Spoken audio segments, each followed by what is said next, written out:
Ito guys, yung guyabano. Tumutubo lang ito dito sa dyan sa paso ko.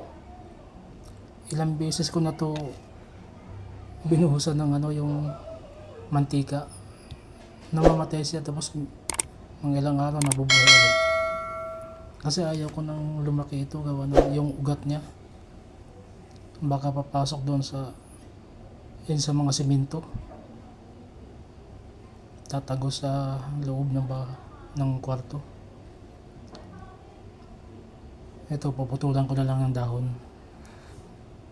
Guyabano ito eh. Ayaw mamatay, hindi, alagaan ko na lang.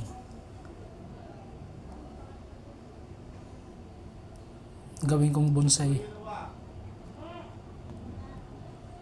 Hindi siya pwedeng palakihin kasi nasa pasaw lang siya eh. Ayaw mamatay kahit buhusan ko ng mantika. Nalalagas lang yung mga dahon niya. Ito naman yung sibuyas ko. Yung sibuyas na naglalaman.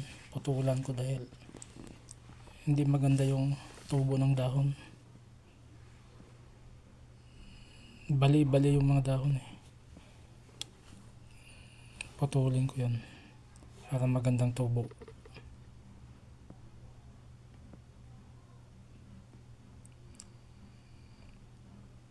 Yan yung maganda yan yung naglalaman.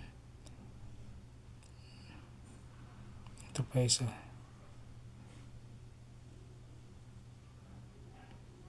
Hindi magandang tubo ng dahon niya eh.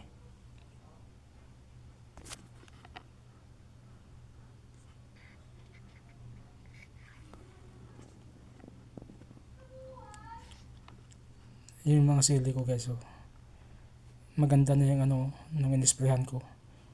Nawala na yung mga langgam dyan na nangingitlog sa likod ng dahon. Dati ang daming langgam dyan. Ayan kaya pala nangungulubot yung dahon.